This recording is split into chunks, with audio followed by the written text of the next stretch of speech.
वो व्यक्ति भाग्यशाली होते हैं जो सुख और साधन से संपन्न हो, लेकिन परम सौभाग्यशाली वो होते हैं जिनके पास भोजन के साथ साथ भूख भी है, बिस्तर के साथ साथ नींद भी है, धन के साथ साथ धर्म भी है और विशिष्टता के साथ साथ शिष्टता भी है, सुंदर रूप के साथ साथ सुंदर चरित्र भी है, संपत्ति के साथ साथ स्वास्थ्य भी है, बुद्धि के साथ विवेक भी है, परिवार के साथ साथ प्यार भी है, सामर्थ्य के साथ साथ दया भी है और पद के साथ साथ प्रतिष्ठा भी है।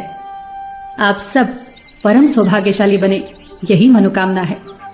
सबका ख्याल रखना, पर अपना भी ख्याल रखना। हमेशा मुस्कुराते रहना, कभी अपने लिए तो कभी अपनों के लिए। નમસ્તે વિદ્યાર્થી મિત્રો, કેમ છો? મજામાં ને? હું શ્રી સંજય પ્રાથમિક શાળામાંથી નિમાવત પૂજા અમારી ચેનલ પર આપ સૌનું હાર્દિક સ્વાગત કરું છું। તો આજે આપણે ધોરણ 6 માં સાયન્સના ચેપ્ટર 4 ભણવાના છીએ, જેમાં આપણે પાર્ટ 1 છે એ આવી ચૂક્યો છે। જો તમે પાર્ટ 1 ના જોયો હોય તો તેને જોઈ લેવાનો છે। તો આજે આપણે પાર્ટ 2 છે એ ભણવાના છીએ, જેમાં આપણે શું ભણીશું તો કે પદાર્થના ગુણધર્મોમાં છે જે સખતપણું। સખતપણામાં શું આવશે તો કે નરમ પદાર્થો અને સખત પદાર્થ એટલે કે કઠણ પદાર્થ હોય છે। તો આ ક્યાં નરમ પદાર્થ હોય છે, ક્યાં સખત પદાર્થ હોય છે એના વિશે ભણશું। પછી છે દ્રાવ્યતા। તો દ્રાવ્યતા શું છે?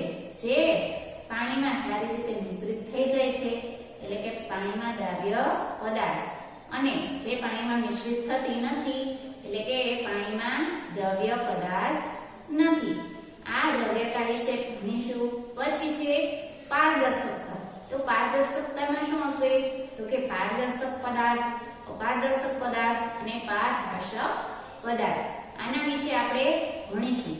ખાલી ભણવાનું નથી, પણ આની હું તમને થોડી પ્રવૃત્તિ પણ કરાવીશ, અને પ્રવૃત્તિ દ્વારા છે એ આ બધા પદાર્થો વિશે હું તમને એની સમજણ આપીશ, માહિતી આપીશ।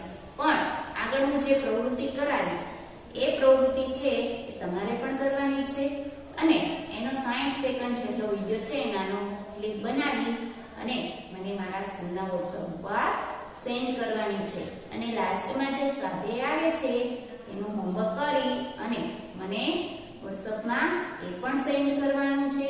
કરશો ને? જો આ પ્રવૃત્તિ છે એ કંઈ બહુ હાર્ડ નથી, તે માત્ર આપણી ઘરમાં જે ઉપલબ્ધ હોય છે તે જ વસ્તુઓનો ઉપયોગ કરી અને આપણે આ પ્રયોગો કરવાના છે। તો મને આશા છે કે હું આ પ્રયોગો કરાવીશ એ તમે પણ તમારી ઘરે કરશો અને એની ક્લિપ બનાવી અને મને મોકલશો। તો જો આપણે પાર્ટ 1 ના જોયો હોય તો એ પણ જોઈ લેવાનું છે। આજે આપણે આ પાર્ટ 2 છે એ ભણવાના છીએ। તો આ વિડિયો મારો તમને પસંદ આવે તો શું કરવાનું છે? લાઈક, તમારા ફ્રેન્ડ સર્કલમાં એને શેર કરવાનું છે, અને અમારી ચેનલને સબસ્ક્રાઇબ કરવાની છે, જેથી મારા અવનવા વિડિયો છે એની નોટિફિકેશન તમને મળતી રહે, અને મને ગમે તેવી નાની નાની કમેન્ટ પણ તમારે કરવાની છે। તો શું કરવાનું છે? Like, share and subscribe. તો ચાલો હવે આપણે આપણા પાર્ટ 2 ની શરૂઆત કરીએ।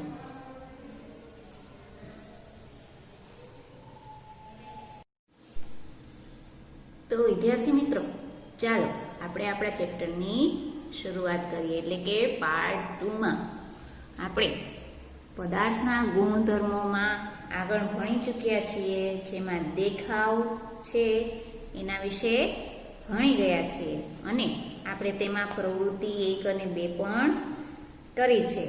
તો હવે પદાર્થના બીજા ગુણધર્મમાં આવે છે સખતપણું, હાર્ડનેસ। સખતપણું શું છે? જ્યારે તમે વિવિધ પદાર્થોને પોતાના હાથ વડે દબાવો છો ત્યારે તેમાંથી કેટલાકને દબાવવામાં મુશ્કેલ પડે છે, જ્યારે કેટલાક સરળતાથી દબાઈ જાય છે।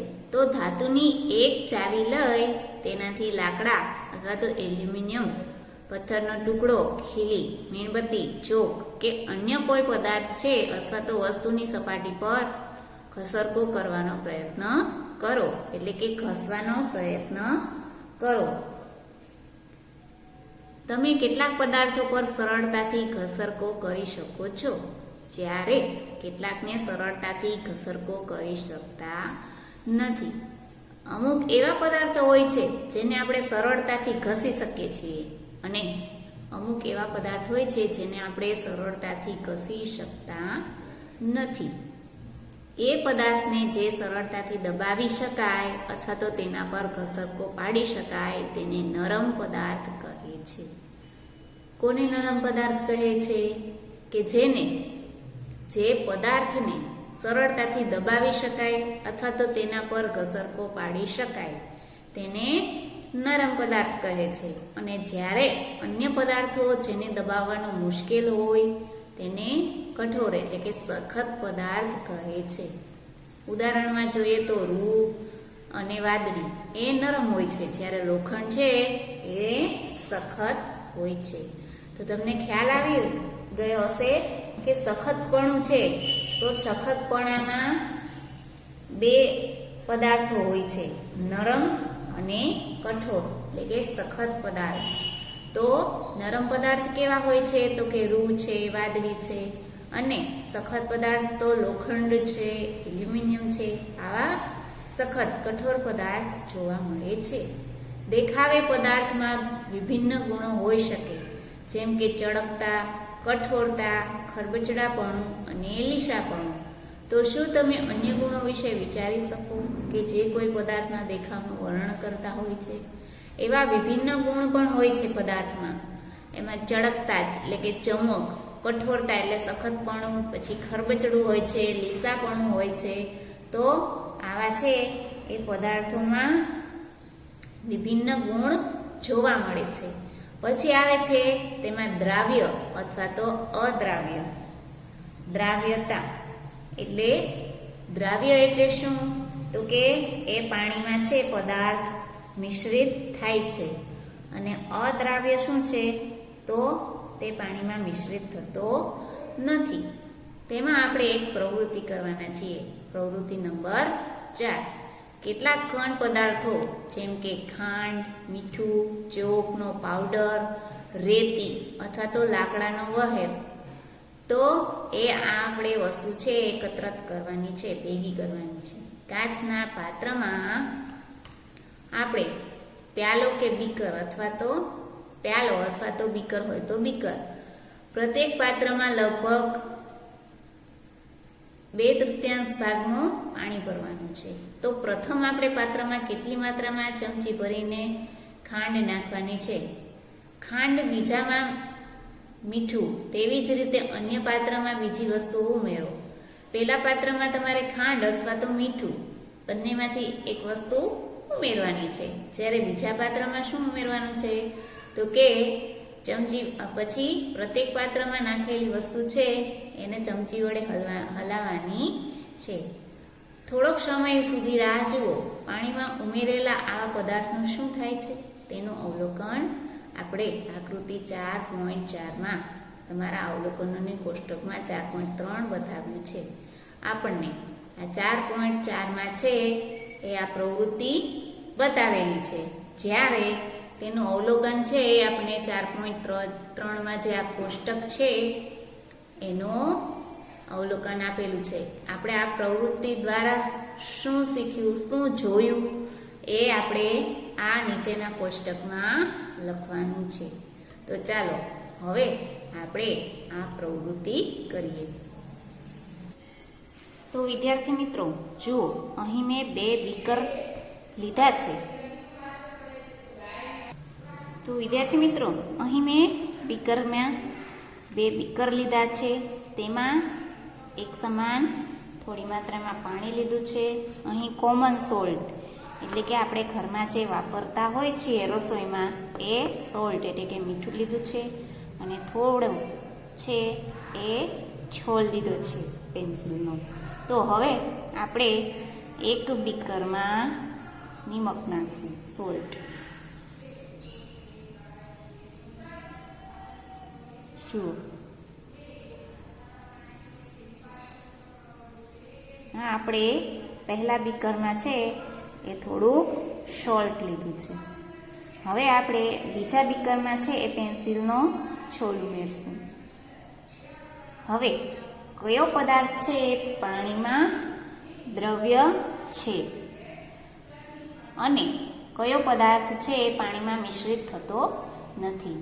હવે આપણે સોલ્ટ નાખ્યું હતું તે પાત્રમાં આપણે હલાવીએ.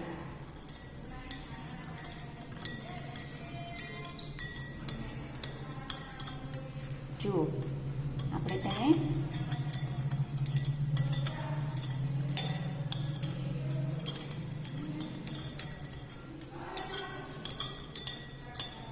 તેને પાણી સાથે મિશ્રિત કરીએ છીએ.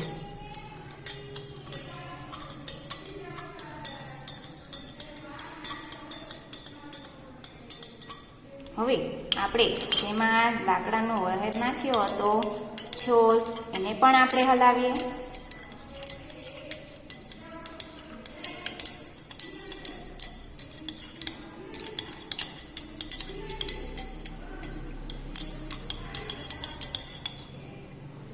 ફરી પાછું આને હલાવીએ.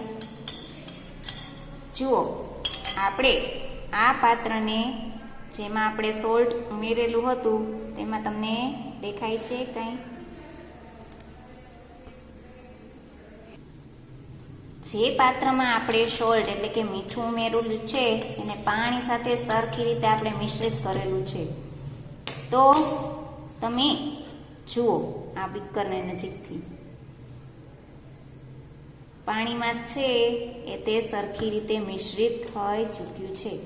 જ્યારે આ પાત્રમાં આપણે લાકડાનો વહેર નાખેલો છે, પણ તમે આને એવી જ રીતે મેં પાણી સાથે મિશ્રિત કરું છું હલાવીને, પણ તમે સારી રીતે જોઈ શકો છો કે આ પાત્રમાં જે લાકડાનો છોલ છે એ એમને એમ જ છે.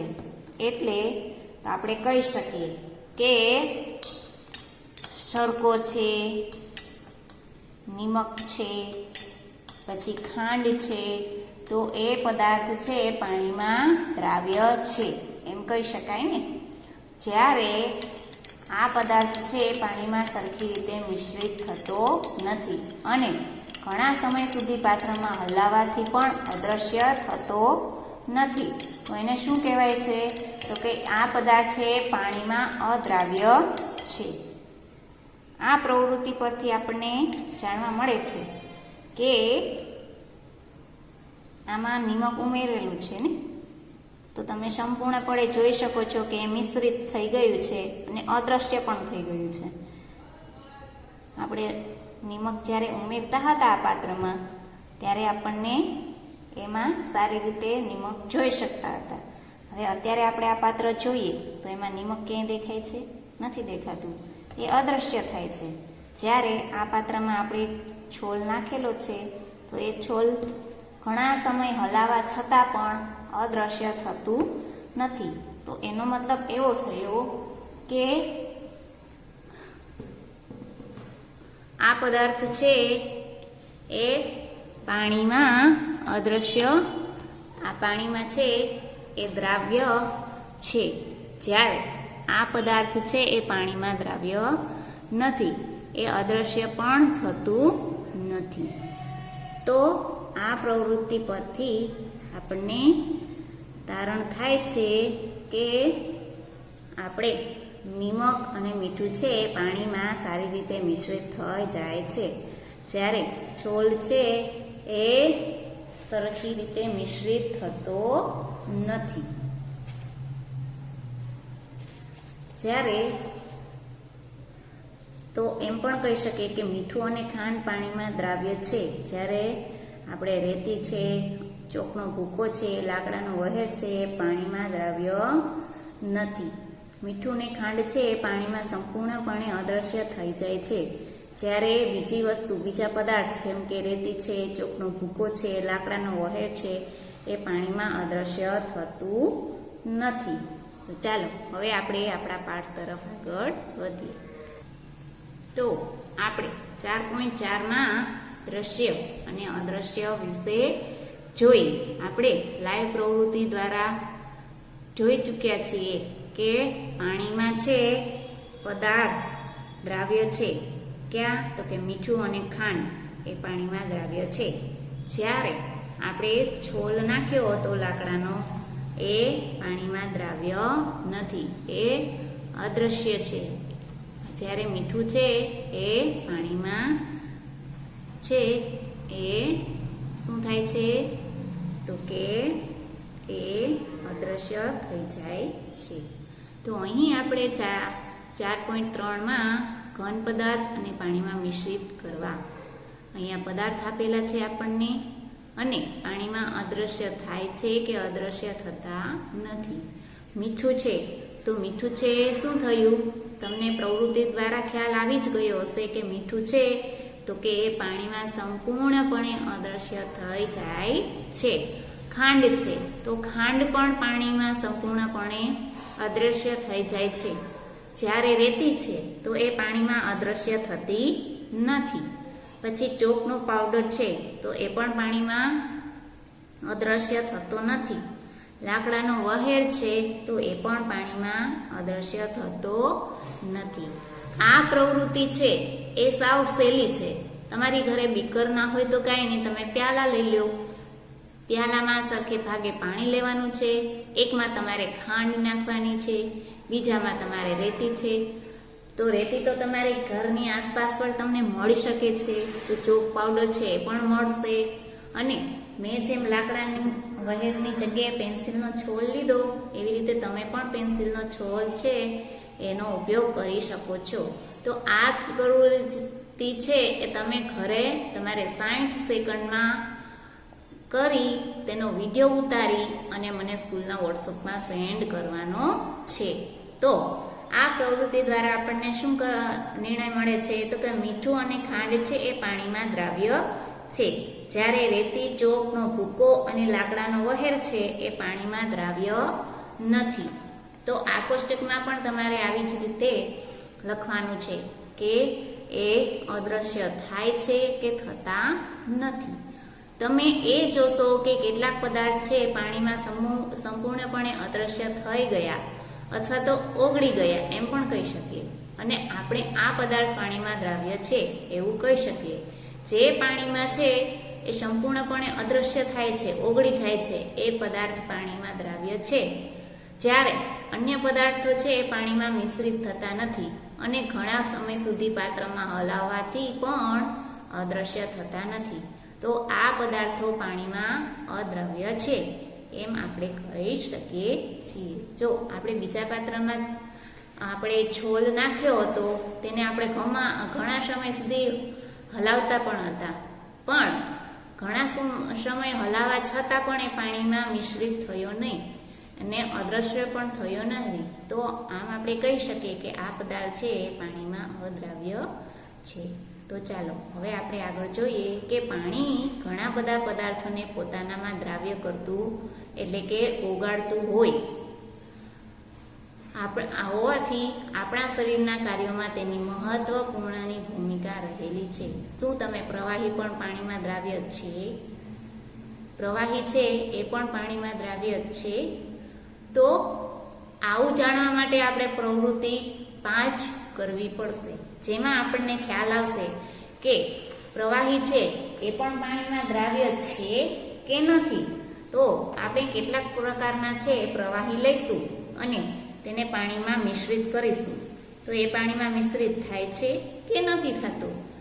તો પ્રવૃત્તિ નંબર 5માં સરકો એટલે કે વિનેગર, લીંબુનો રસ, સરસવનું તેલ એટલે કે રાઈ, અથવા તો નાળિયેરનું તેલ, કેરોસીન અથવા અન્ય કોઈ પ્રવાહીનો નમૂનો એકત્રિત કરો.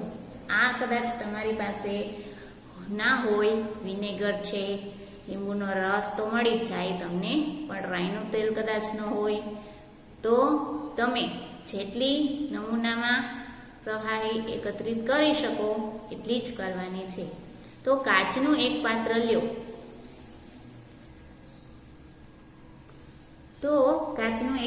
લ્યો.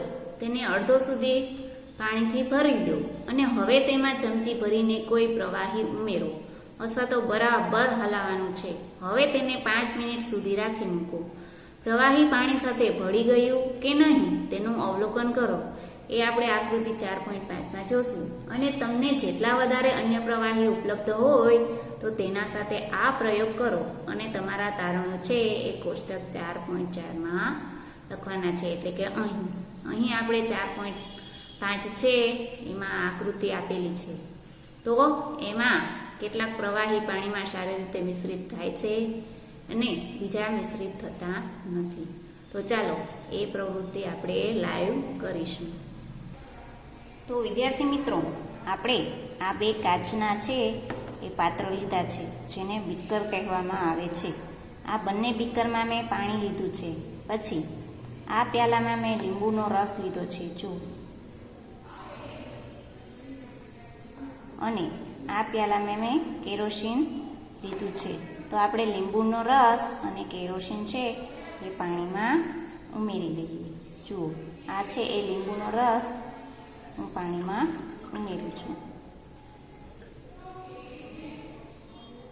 હવે આ કેરોસીન છે એ પાણીમાં ઉમેરું છું. જુઓ, તમને સારી રીતે આ બીકરમાં કેરોસીનનો કલર અને લીંબુનો છે એ કલર દેખાય છે ને? તો હવે આપણે એને 5 મિનિટ સુધી હલાવશું.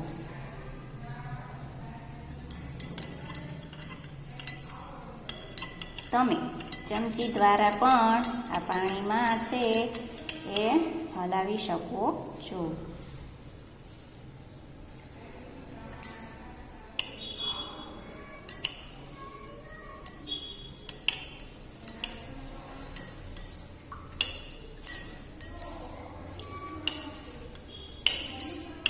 આપણે આને 5 મિનિટ સુધી હલાવવાનું છે.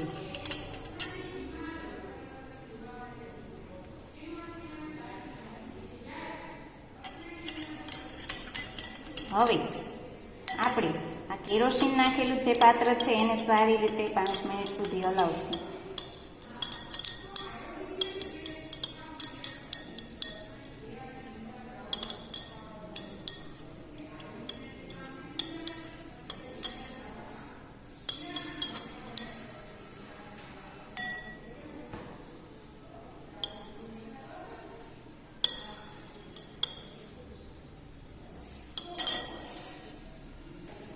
તો હવે આપણી 5 મિનિટ થઈ ચૂકી છે. તો આપણે જોઈ શકીએ છીએ કે આપણે જે બીકરમાં લીંબુનો રસ ઉમેરેલો હતો તે લીંબુનો રસ છે એ પાણીમાં સારી રીતે મિશ્રિત થઈ ગયો છે. જ્યારે આ કેરોસીનનું પાત્ર છે એને પણ મેં 5 મિનિટ સુધી હલાવેલું છે, પરંતુ એ કેરોસીન તમે જોઈ શકો છો સારી રીતે પાણીમાં મિશ્રિત થયું નથી. તે જુઓ, પાણીની ઉપરની સરફેસ પર તરે છે ને? તમે જોઈ જ શકો છો કે પાણીમાં ઉપર તરે છે. આ જ્યારે નીચે પાણી છે, આ ઉપરનો ભાગ જે દૂધિયા છે એ કેરોસીન છે.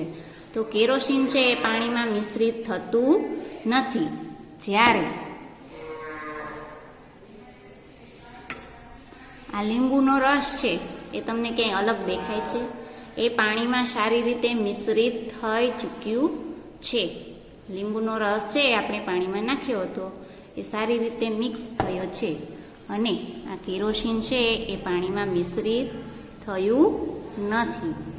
તો આવા કેટલાક પ્રવાહીઓ પણ એવા હોય છે જે સંપૂર્ણપણે પાણીમાં મિશ્રિત થતા નથી અને અમુક પ્રવાહી છે એ પાણીમાં સારી રીતે મિશ્રિત થઈ જતા હોય છે. તો આને આપણે 5 મિનિટ સુધી હલાવ્યું પણ ખરી, તેને 5 મિનિટ રહેવા દીધું પણ ખરી. તો આપણને દેખાય છે કે લીંબુનો રસ છે એ સારી રીતે મિશ્રિત થાય છે, જ્યારે કેરોસીન છે એ પાણી સાથે મિશ્રિત થતા નથી.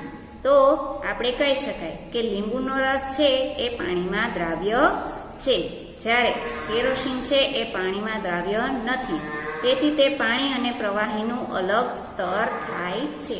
તમે અહીંયા પાત્રમાં જોઈ જ શકો છો કે આ કેરોસીનનું છે એ પાણીમાં મિશ્રિત થયું નથી અને તેનું એક અલગ જ સ્તર થઈ ચૂક્યું છે. તો આ કેરોસીનની જગ્યાએ તમે જે કોપરેલ આપણે ઉપયોગમાં કરતા હોય છે વાળમાં લગાવવા માટે, હેર ઓઇલ કરવા માટે, તો એ નાળિયેરનું તેલ પણ તમે લઈ શકો છો.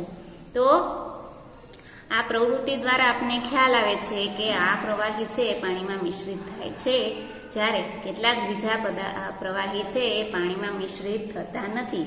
એટલે કે પાણીમાં સારી રીતે મિશ્રિત થાય છે એ પાણીમાં દ્રવ્ય છે, જ્યારે અમુક પ્રવાહી છે એ પાણીમાં દ્રાવ્ય નથી, તેનું અલગ જ સ્તર થાય છે. તો ચાલો હવે આપણા અવલોકન અને નિર્ણય દ્વારા આપણે કોષ્ટક 4.4માં તેને આ કોષ્ટક દ્વારા છે એની માહિતી લઈશું. તો આપણે આ 4.5 દ્વારા પ્રવૃત્તિ 5 આપણે કરી. હવે આપણે કોષ્ટક 4.4માં પ્રવાહી છે પાણીમાં દ્રાવ્ય છીએ કે નથી તેના વિશે જાણીશું. સરકો એટલે કે વિનેગર. તો વિનેગર છે એ પાણીમાં સારી રીતે મિશ્રિત થાય છે. લીંબુનો રસ, તો આપણે બીકરમાં લીંબુનો રસ ઉમેર્યો હતો તો શું થયું? તો તમને ખ્યાલ જ છે કે લીંબુનો રસ છે એ સારી રીતે પાણીમાં મિશ્રિત થાય છે. જ્યારે રાઈનું તેલ છે તો રાઈનું તેલ છે એ મિશ્રિત થતું નથી. પછી નાળિયેરનું તેલ છે તો નાળિયેરનું તેલ છે એ પણ મિશ્રિત થતું નથી. અને કેરોસીન, તો આપણે કેરોસીન ઉમેરીને પણ જોયું તો કેરોસીન છે એ પણ સારી રીતે પાણીમાં મિશ્રિત થતું નથી. તો આપણે એ જોઈએ છે કે કેટલાક પ્રવાહી પાણીમાં સંપૂર્ણપણે મિશ્રિત થાય છે તો કેટલાક મિશ્રિત થતા નથી, અને થોડા સમય સુધી બાજુ પર પાણી પર એક અલગ જ સ્તર છે એ બનાવી દે છે. આપણે જોયું કે જે કેરોસીનનું પાત્ર હતું તેની ઉપર એક અલગ એનું સ્તર બની ગયું હતું. તો હવે બુઝો એવું કે છે કે બુઝો એવું સૂચન કરે છે કે આપણે એ ચકાસીએ કે પ્રવૃત્તિ 5માં ઉપયોગમાં લીધેલા પ્રવાહીઓ પર પાણી સિવાય અન્ય કોઈ પ્રવાહીમાં સારી રીતે મિશ્રિત થાય છે કે નહીં. પહેલી એ જાણવા માટે ઉત્સુક છે, પહેલી છે એ પણ જાણવા માટે ઉત્સુક છે કે શું વાયુ પણ પાણીમાં દ્રાવ્ય થઈ જાય છે કે નહીં. હવે આપણે વાયુ દ્વારા આપણે તો પ્રવાહી છે એને પાણીમાં મિશ્રિત કર્યું હતું, એ પાણીમાં દ્રાવ્ય છે કે નથી એ આપણે પ્રવૃત્તિ દ્વારા એની માહિતી મેળવી છે. પછી આગળ છે તો આગળ પણ આપણે ઘન પદાર્થ એટલે કે મીઠું છે, વહેર છે, એને એ પાણીમાં દ્રાવ્ય છે કે નહીં એના વિશે પણ આપણે માહિતી મેળવી. તો હવે આવે છે વાયુ. તો વાયુ છે એ પ્રવાહીમાં મિશ્રિત એટલે કે દ્રાવ્ય છે કે નથી. કેટલાક વાયુ પાણીમાં દ્રાવ્ય છે જ્યારે કેટલાક દ્રાવ્ય નથી. જેવી રીતે આ પ્રવાહી છે એ પાણીમાં, અમુક પ્રવાહી છે પાણીમાં દ્રાવ્ય છે, અમુક છે એ પ્રવાહી પાણીમાં દ્રાવ્ય હોતા નથી. તો વાયુનું પણ આવી જ રીતે છે કે અમુક વાયુ છે એ પાણીમાં દ્રાવ્ય છે કે અમુક દ્રાવ્ય એ પાણીમાં દ્રાવ્ય નથી. સામાન્ય રીતે કેટલાક વાયુઓ પાણીમાં થોડી માત્રામાં દ્રાવ્ય થયેલા હોય છે. ઉદાહરણ તરીકે પાણીમાં દ્રાવ્ય ઓક્સિજન વાયુ. ઓક્સિજન વાયુ છે એ પાણીમાં દ્રાવ્ય છે. પાણીમાં રહેવાવાળા પ્રાણીઓ તેમજ વનસ્પતિના જીવન ટકાવવા માટે અત્યંત મહત્વપૂર્ણ હોય છે.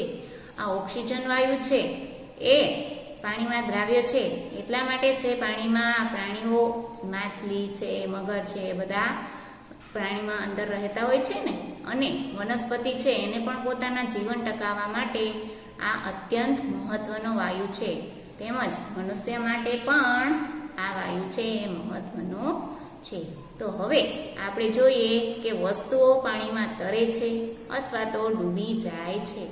અમુક એવી વસ્તુઓ હોય છે જે પાણીમાં સંપૂર્ણપણે ડૂબતી નથી. ઉપર જેમ કેરોસીનનું અલગ સ્તર બને છે એવી રીતે એ પણ ઉપર પાણીની ઉપર તરે છે, અને જ્યારે અમુક વસ્તુ છે એ પાણીમાં ડૂબી જાય છે, નીચે બેસી જાય છે તળિયે. જ્યારે આપણે પ્રવૃત્તિ 4 કરતી વખતે તમારે ધ્યાનમાં આવ્યું હશે કે અદ્રાવ્ય ઘન પદાર્થો પાણીમાંથી અલગ થઈ જાય છે. જે પ્રવૃત્તિ 5માં તમે કેટલાક પ્રવાહી સાથે અવલોકન કર્યું હશે. આપણે પ્રવૃત્તિ 4માં પણ જોયું કે અમુક પદાર્થ છે એ પાણીમાં છે એ દ્રાવ્ય છે અને અમુક છે એ દ્રાવ્ય નથી. અને પ્રવૃત્તિ 5 જે હમણાં કરેલી છે એમાં પણ આપણે જોયું કે પાણીમાં મિશ્રિત ન થતા પદાર્થોના કેટલાક પાણીની સપાટી પર તરવા લાગે છે. જે આપણે કેરોસીનનું પાત્ર હતું એમાં આપણે જોયું કે પાણી છે એની ઉપર એક અલગ પોતાનું સ્તર બનાવે છે અને બીજા ડૂબીને પાત્રના તળિયે બેસી જાય છે. તો ખરું ને, આ બંને પ્રવૃત્તિમાં આપણને આ પણ જોવા મળેલ છે કે અમુક પદાર્થ છે એ પાણીની ઉપર તરે છે, જ્યારે અમુક પદાર્થ છે એ પાણીમાં નીચે ડૂબી જાય છે. બીજી ડૂબીને પાત્રના તળિયે બેસી જાય છે. આપણે એવા ઘણા ઉદાહરણો જોઈએ છીએ કે જેમાં પદાર્થ એટલે કે વસ્તુ પાણીની ઉપર તરે છે અથવા તો ડૂબી જાય છે.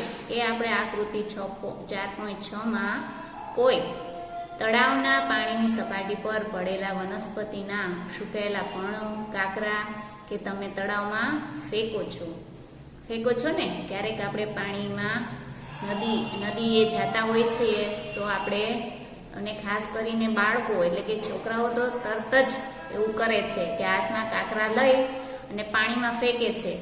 પણ એ કાંકરા છે ઉપર તરે છે કે ડૂબી જાય છે? તો મધના કેટલાક ટીપા જેને તમે પ્યાલાના પાણીમાં નાખો, આ બધાનું શું થાય છે?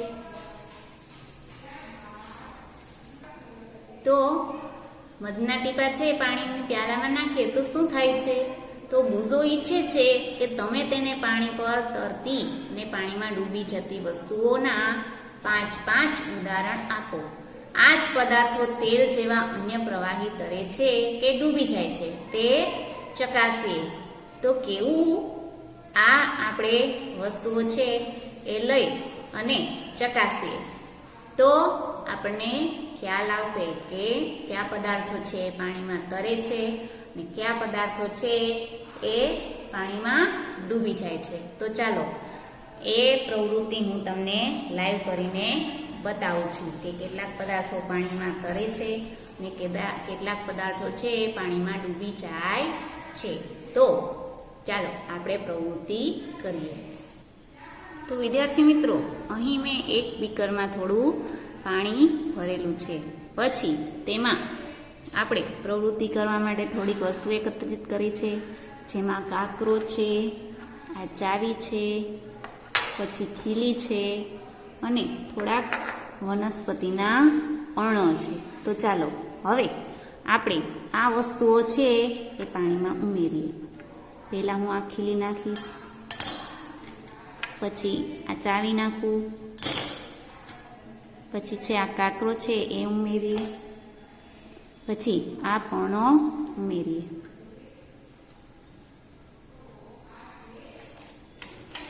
હવે તેને આપણે હલાવીએ થોડુંક.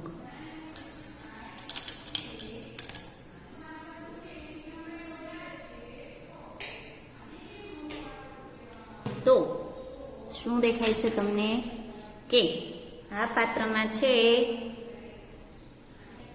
તો અહીં આપણે જોઈ શકીએ છીએ કે આ પર્ણ છે એ પાણીમાં ઉપર તરે છે, જ્યારે આ ખીલી છે, કાંકરા છે, ચાવી છે તો એ પાણીમાં તળિયે ડૂબી એટલે કે પાણીમાં ડૂબી જાય છે.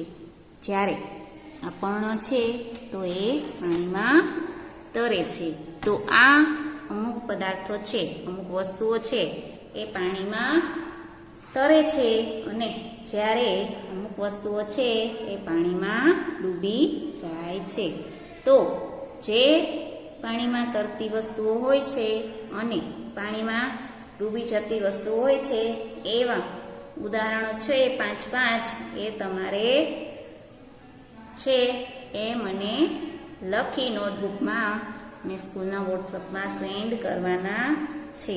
તો આપણે કહી શકીએ કે આગળની પ્રવૃત્તિમાં જે આપણે પ્રવાહી દ્વારા જાણ્યું હતું કે અમુક પ્રવાહી છે એ પાણીમાં છે એ મિશ્રિત થઈ જાય છે, જ્યારે અન્ય પ્રવાહી છે એ પાણીમાં મિશ્રિત થતા નથી, એટલે કે ઉપર તરે છે, તેનું અલગ સ્તર બની જાય છે. તો આવી જ રીતે આ અમુક વસ્તુઓ એવી પણ હોય છે કે જે પાણીમાં અમુક વસ્તુ તરે છે અને અમુક વસ્તુઓ છે એ પાણીમાં ડૂબી જાય છે. તો તમારે પણ મારી જેમ આવી પ્રવૃત્તિ છે એ ઘરે કરી તેનો વિડીયો બનાવી અને મને સ્કૂલના વોટ્સઅપમાં સેન્ડ કરવાનો છે. કરશો ને? આ પ્રવૃત્તિ તો સાવ સહેલી છે. તમારી આજુબાજુ અથવા તો ઘરમાં જ રહેલી વસ્તુઓનો ઉપયોગ કરી અને આ પ્રવૃત્તિ કરી શકો છો.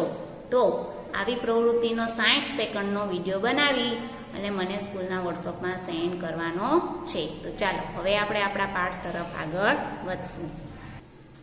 તો આપણે આ પ્રવૃત્તિ દ્વારા આપણે જોયું કે અમુક વસ્તુઓ છે એ પાણીમાં તરે છે, જ્યારે અમુક વસ્તુઓ છે એ પાણીમાં ડૂબી જાય છે. તો આવી વસ્તુના તમારે 5 ઉદાહરણ છે એ મને આપવાના છે. તો હવેનો આપણો પોઈન્ટ છે પારદર્શકતા. શું છે પારદર્શકતા? તો તમે સંતાકુકડી તો રમ્યા જ હશો અને અત્યારે રમતા પણ હશો કદાચ.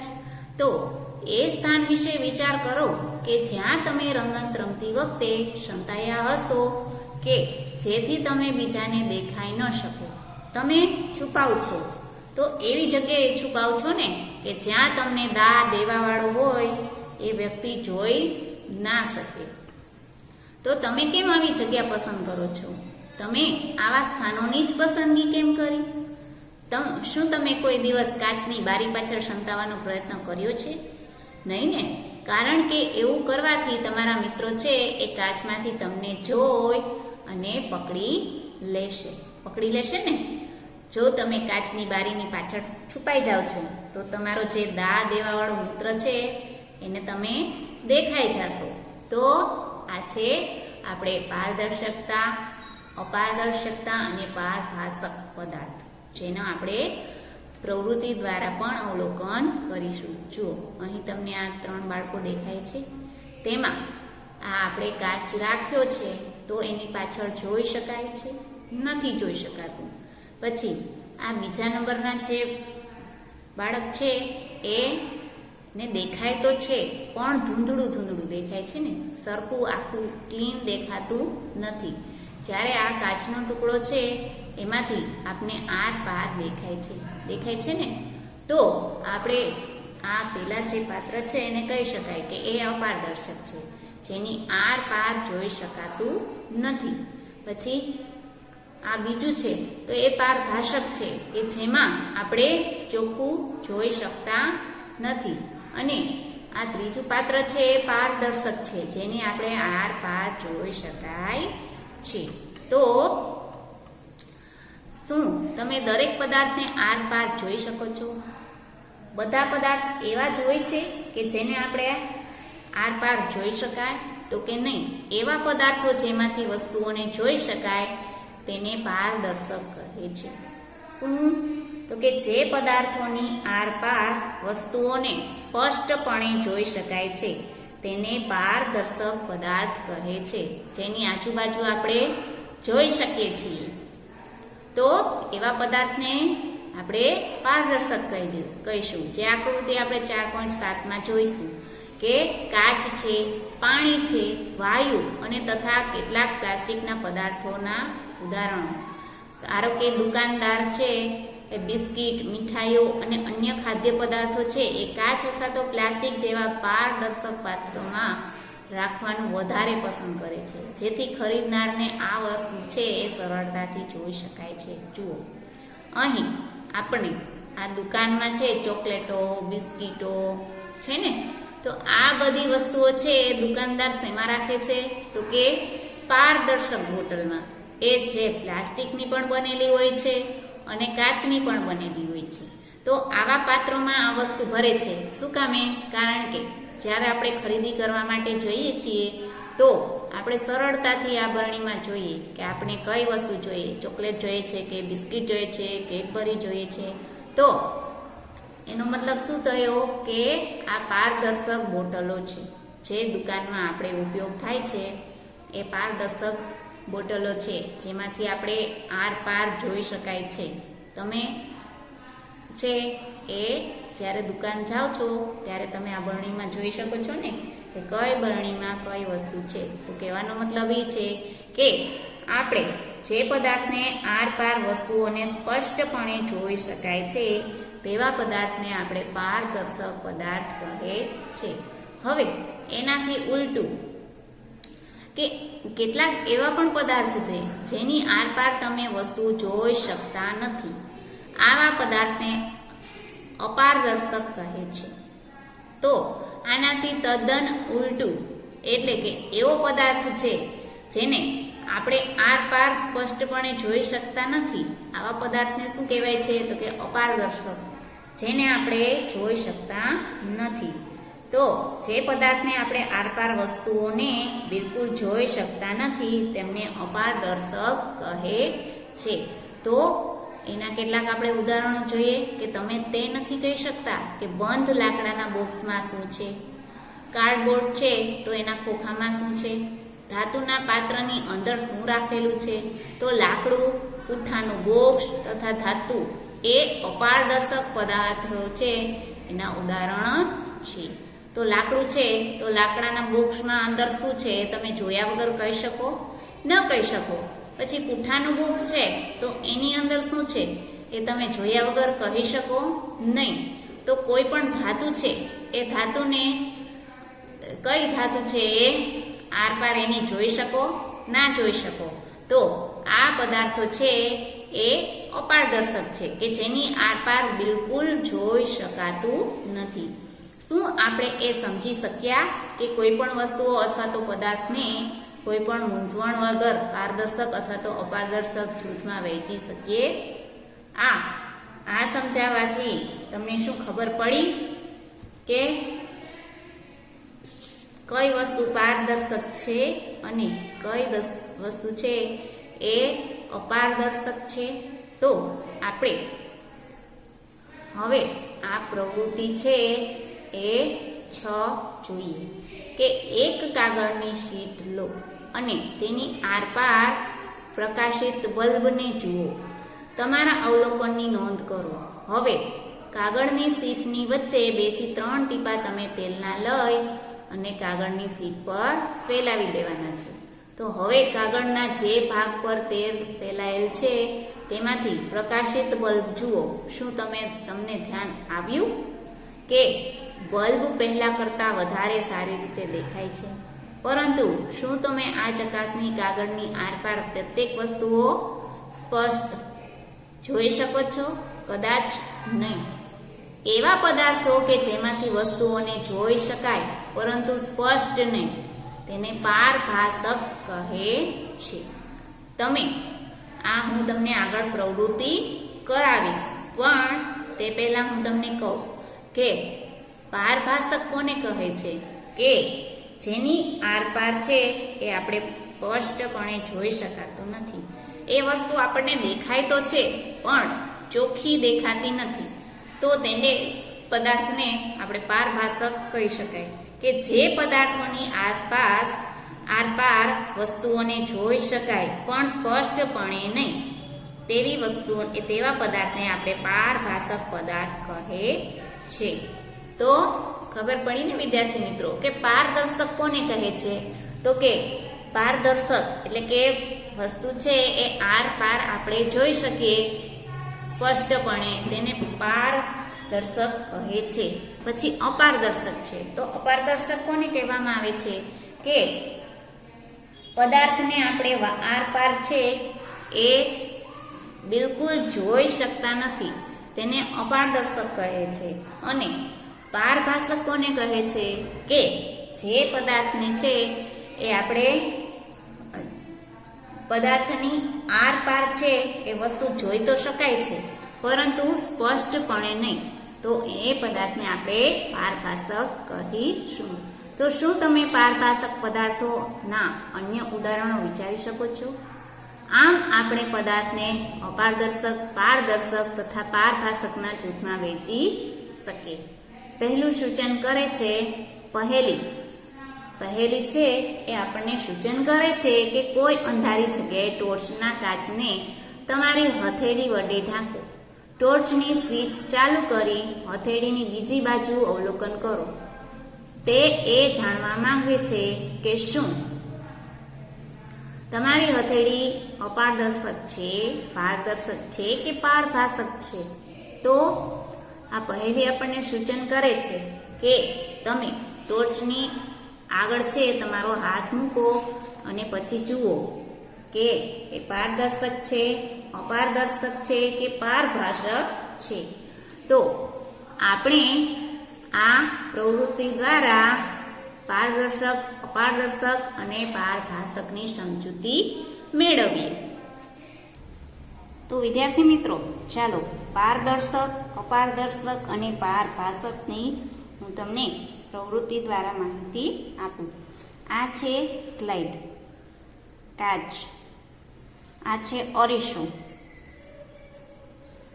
અને આ છે એ તેલવાળો કાગળ છે.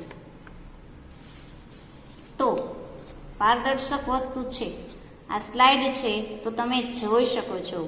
તેની આર પાર તમને આ અરીસો મૂકું અને એની આડે રાખું તો તમે સરળતાથી આ અરીસાને જોઈ શકો છો. જુઓ, દેખાય છે? તો આ છે એ પારદર્શક છે. પછી છે અપારદર્શક. તો તમે આ અરીસામાં જુઓ તો અરીસાની આરપાર જોઈ શકાય છે? નથી જોઈ શકાતું. આવી રીતે જોઈએ તો તેની આગળ કઈ વસ્તુ છે તમે જોઈ શકો? નથી જોઈ શકતા. તો આ અપારદર્શક છે. હવે પારભાસક, મેં અહીંયા એક આ ઉંદરનું છે એ ચિત્ર લીધું છે.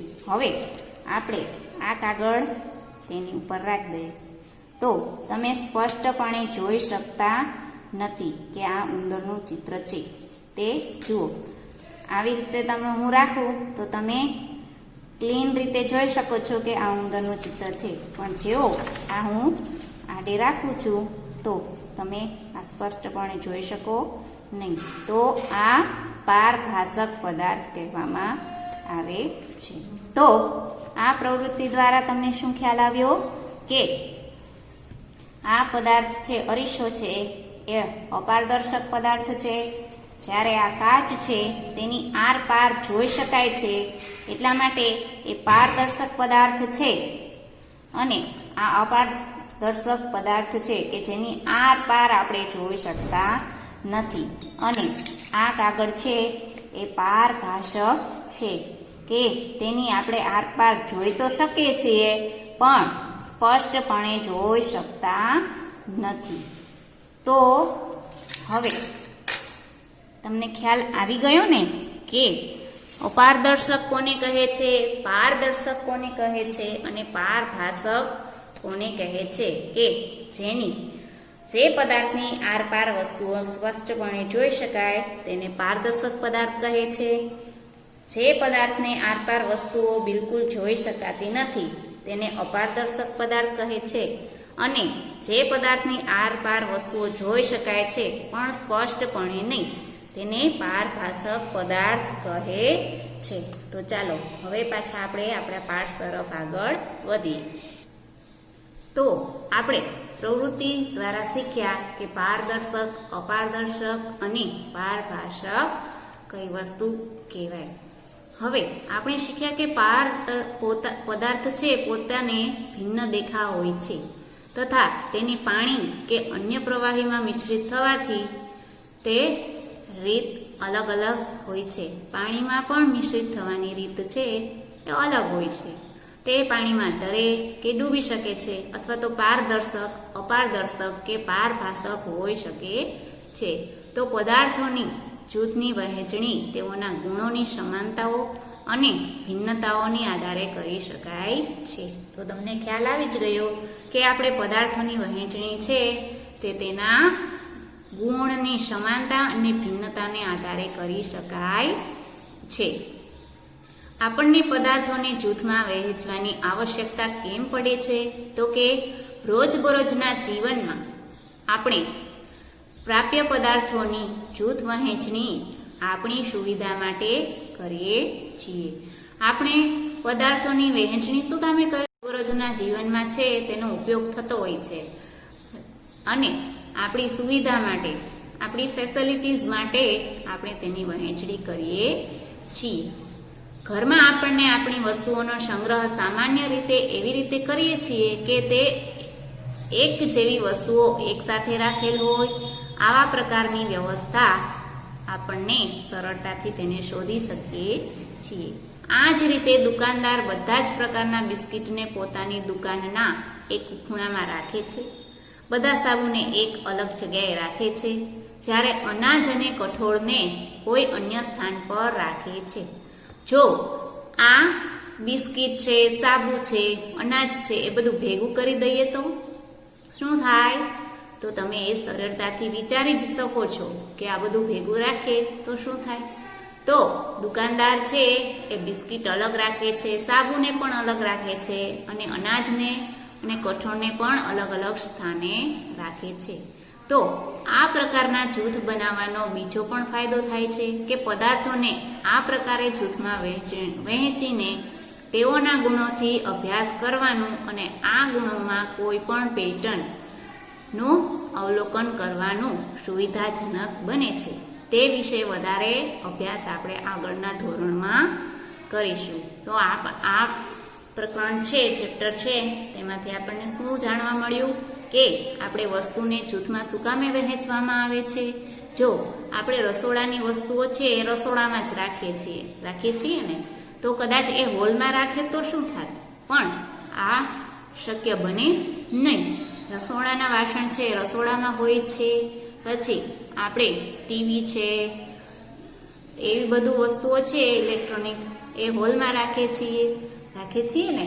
તો આ પ્રમાણે છે એના પદાર્થ છે કે કોઈ પણ વસ્તુ છે તો તેના ગુણને આધારે આપણે તેનું એક અલગ જ સ્થાન આપીએ છીએ. તો હવે અહીં આપણને કેટલાક શબ્દો, પારભાષિક શબ્દો આપેલા છે. સખત, અદ્રાવ્ય, પછી ચમક છે, પદાર્થો છે, ધાતુ, અપારદર્શક, ખરબચડું, દ્રાવ્ય, પારભાષક અને પારદર્શક. તો આ શબ્દો છે એ તમે સારી રીતે સમજી ગયા છો. તો આ ચેપ્ટર છે એ અહીં પૂર્ણ થાય છે, પણ આપણે આ સ્વાધ્યાય છે એ કરવાનું છે. તો ચાલો હું તમને આ સ્વાધ્યાય છે તેના જવાબ સહિત એ કરાવીશ.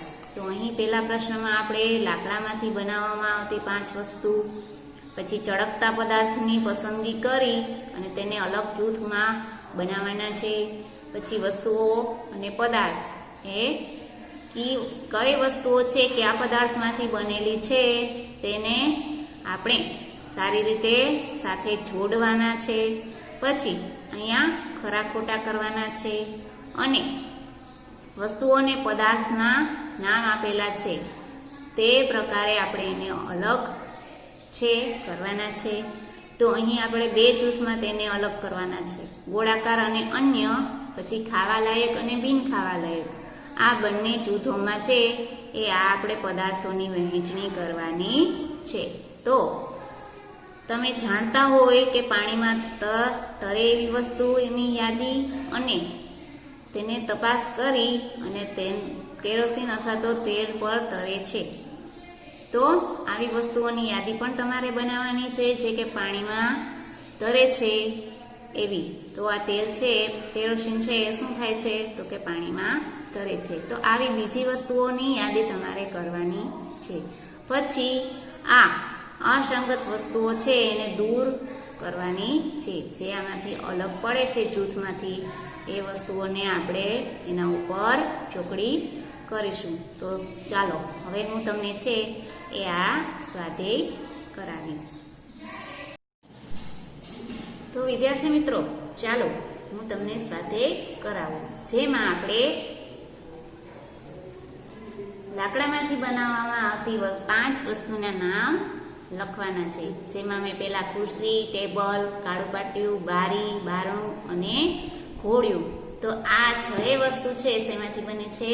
તો કે લાકડામાંથી. તો હવે આપણે પ્રશ્ન નંબર 2 માં શું કરવાનું છે? તો કે ચળકતા પદાર્થની પસંદગી કરવાની છે, જેમાં આપણને કાચનો પ્યાલો, પ્લાસ્ટિકનું રમકડું, સ્ટીલની ચમચી અને સુતરાઉ શર્ટ આપેલા છે. તો એમાં ચળકતા પદાર્થો ક્યાં છે? તો કે કાચનો પ્યાલો અને સ્ટીલની ચમચી. હવે આપણે પ્રશ્ન નંબર 3 માં જોઈએ તો એમાં શું કરવાનું કીધું છે? તો કે નીચે આપેલ વસ્તુઓને જેમાંથી બનાવવામાં આવે છે તે પદાર્થ સાથે જોડો અને યાદ રાખો કે કોઈ વસ્તુ એક કરતાં વધારે પદાર્થમાંથી બને હોય છે અને આપેલ પદાર્થનો ઉપયોગ કરી અને ઘણી બધી વસ્તુઓ માટે કરી શકાય. એટલે કહેવાનો મતલબ શું છે કે આપણે પ્રવૃત્તિ દ્વારા જોયું જ છે કે પદાર્થ એક હોય અને વસ્તુ અનેક હોય છે, જ્યારે વસ્તુ એક હોય અને પદાર્થ અલગ અલગ હોય છે. તો મેં અહીંયા બાજુના કોષ્ટકમાં વસ્તુઓ અને પદાર્થ લખેલા છે. પુસ્તક છે તો એ કયા પદાર્થમાંથી બને? કે કાગળ. પ્યાલો છે તો એ કાચ અને પ્લાસ્ટિક બંનેમાંથી બને છે. ખુરશી છે તો લાકડું અને પ્લાસ્ટિક બંનેમાંથી બને છે. જ્યારે રમકડું છે એ પણ લાકડું અને પ્લાસ્ટિક બંનેમાંથી બને છે. જ્યારે ચપ્પલ છે એ માત્ર ને માત્ર શેમાંથી બને છે? તો કે ચામડામાંથી. હવે આપણે પ્રશ્ન નંબર 4 માં જે વિધાનો આપેલા છે તે સાચા છે કે ખોટા તે જણાવવાનું છે. તો પેલું છે કે પથ્થર પારદર્શક હોય છે, જ્યારે કાચ છે એ અપારદર્શક હોય છે. તો તે વસ્તુ ખોટી છે. પથ્થર છે એ પારદર્શક છે અને કાચ છે એ પારદર્શક છે. નોટબુક છે એ ચળકાટ હોય છે, જ્યારે રબરમાં નથી હોતી. તો એ વિધાન પણ ખોટું છે. ચોક એ પાણીમાં દ્રાવ્ય છે, તો એ વિધાન સાચું છે. લાકડાનો ટુકડો પાણી પર તરે છે, તો આ પણ વિધાન સાચું છે. ખાંડ છે એ પાણીમાં દ્રાવ્ય થતી નથી, તો એ ખોટું છે. તેલ પાણીમાં મિશ્રિત થઈ જાય છે, તો એ વસ્તુ પણ ખોટી છે. રેતી પાણીમાં તળિયે બેસી જાય છે, તો આ વિધાન સાચું છે. સરકો એટલે કે વિનેગર છે એ પાણીમાં દ્રાવ્ય હોય છે, તો એ વસ્તુ સાચી છે. હવે આપણે પ્રશ્ન નંબર 5 માં જોઈએ કે આમાં પદાર્થના નામ આપેલા છે અને વસ્તુના નામ આપેલા છે, જેમાં પાણી, બાસ્કેટબોલ, નારંગી, ખાંડ, પૃથ્વીનો ગોળો, સફરજન અને માટીનો ઘડો. તો એમાં આપણે 2 પ્રકારના જૂથ છે એ બનાવવાના છે અને તેમાં પદાર્થની વહેંચણી કરવાની છે. તો પેલું જૂથ છે ગોળાકાર અને અન્ય આકાર. બીજું જૂથ છે ખાવાલાયક અને બિન ખાવાલાયક. તો અહીં મેં પદાર્થની વહેંચણી જૂથમાં કરી દીધી છે, જેમાં ગોળાકાર છે તો ગોળાકારમાં બાસ્કેટબોલ, નારંગી, પૃથ્વીનો ગોળો, સફરજન અને માટીનો ઘડો. અન્ય આકાર છે તો એમાં પાણી અને ખાંડ આવે. પછી ખાવા લાયક તો કે પાણી, નારંગી, ખાંડ અને સફરજન. અને બિન ખાવા લાયક તો કે બાસ્કેટબોલ, પૃથ્વીનો ગોળો, માટીનો ઘડો. તો આ બંને જૂથમાં છે આપણે પદાર્થની વહેંચણી કરી છે. હવે અહીં પ્રશ્ન નંબર 6 આવે છે. તો પ્રશ્ન નંબર 6 માં શું કરવાનું છે કે પ્રશ્ન નંબર 6 માં પાણીમાં તરે એવી વસ્તુઓની યાદી તમારે કરવાની છે. એ તમારું HW છે. તો હવે અહીં આપણે પ્રશ્ન નંબર 7 છે એ કરીશું, જેમાં અસંગત વસ્તુઓ છે તેને દૂર કરવાની છે. તો ખુરશી, પલંગ, ટેબલ, તિજોરી આ બધી વસ્તુઓ છે એ લાકડા અને લોખંડમાંથી બને છે, જ્યારે બાળક છે એ અલગ છે એટલા માટે ચોકડી કરી છે, એટલે કે એને દૂર કરેલું છે. પછી બીજું છે તો કે ગુલાબ, ચમેલી, હોળી, હજારી ગોટો, કમળ. તો આ બધા ફૂલના નામ છે, પણ હોડી છે એ ફૂલ નથી એટલા માટે તેને દૂર કરીશું. પછી એલ્યુમિનિયમ, લોખંડ, તાંબુ, ચાંદી અને રેતી આ બધી ધાતુઓ છે અને રેતી છે એને દૂર કરશું. પછી ડીમાં છે ખાંડ, મીઠું, કોપર, સલ્ફેટ, રેતી. તો આ બધી છે પાણીમાં દ્રાવ્ય છે, જ્યારે રેતી છે નથી એટલે એને આપણે દૂર કરી દઈએ.